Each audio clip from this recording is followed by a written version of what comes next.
राजा और उसकी 3 बेटियों की कहानी। बहुत समय पहले एक राजा था जो खुद के बारे में सोचता था कि वह बहुत ही नेक सोच, दयालु स्वभाव और दरिया दिली है।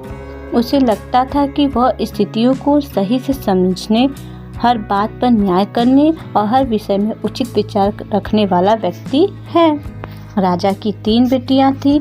एक दिन उसने अपनी बेटियों को बुलाकर कहा, मेरे पास जो भी है वो सब तुम्हारा है। तुम तीनों को मुझसे ही जीवन मिला है। मेरी इच्छा अनुसार ही तुम तीनों का भूत, वर्तमान और भविष्य बना हुआ है, जो आगे भी ऐसे ही बना रहेगा। मैं ही तुम तीनों का भाग्य बनाता हूँ। राजा की यह बात सुनकर उसकी 2 बेटियों ने शांत मन से राजा की बात में हामी भर दी, लेकिन तीसरी बेटी ने ऐसा नहीं किया। उसने कहा, नहीं, मुझे तो नहीं लगता कि आपके हाथों में मेरा भाग्य है। राजा यह सुनते ही गुस्से में आ गया। उसने अपनी तीसरी बेटी की कही बातों को एक चुनौती के रूप में स्वीकार किया।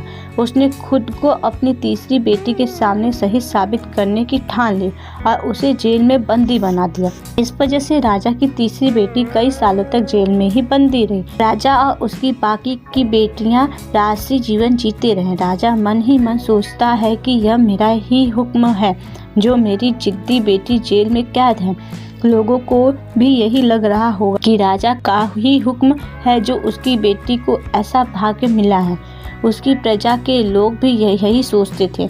उन्हें लगता था कि राजा की तीसरी बेटी ने जरूर कोई गलत कार्य किया होगा, तभी उसे जेल में कैद करके रखा गया है, वरना कोई भी पिता अपनी बेटी के साथ भला ऐसा क्यों ही करेगा।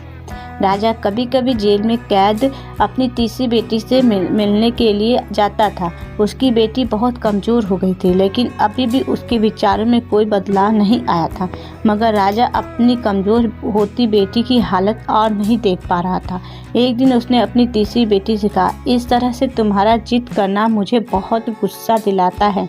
अगर तुम इसी तरह मेरी आंखों के सामने रही तो गुस्से में मैं न जाने क्या कर बैठूंगा। मैं तुम्हें मौत की सज़ा भी दे सकता हूँ, लेकिन मैं एक अच्छे दिल का हूँ, इसलिए मैंने सोचा है कि तुम अब मेरे राज्य के पास के ही एक जंगल वाली ज़मीन पर जानवरों के साथ रहोगी। राजा ने आगे कहा, उस जंगल में सिर्फ उन्हीं लोगों को रखा जाता है जो मेरे आदेश का पालन नहीं करते। तुमने भी अपनी जिद की वजह से मेरी बात नहीं मानी, इसलिए तुम भी अब वहाँ मौजूद लोगों के साथ अपना पूरा जीवन काटोगी। इसके बाद तीसरी बेटी को उस जंगल की ज़मीन पर रहने के लिए भेज दिया गया। वहाँ वह फल और सब्जियाँ खाने और एक गुफा में रहने लगी। उसके पास पीने के लिए झरने का पानी और ठंड से बचने के लिए सिर्फ सूरज की धूप का ही सहारा था। वहाँ की खुली हवा में रहते हुए और फल फूल खाते खाते वह जल्द ही पूरी तरह से स्वस्थ हो गए। उसने वहाँ पर खेती करना भी शुरू कर दिया। गुफा को उसके घर की तरह सजा लिया था और खुशी खुशी वहीं रहती थी। एक दिन वहाँ पर एक भटकता हुआ राहगीर आ पहुँचा। उसे देखते ही देखते राजा की तीसरी बेटी से प्रेम हो गया और दोनों खुशी खुशी वहीं रहने लगे। उस जंगल में उन दोनों के अलावा और भी कई लोग रहते थे, जिनकी मदद से उन्होंने उस जंगल को एक शहर के रूप में बदल दिया।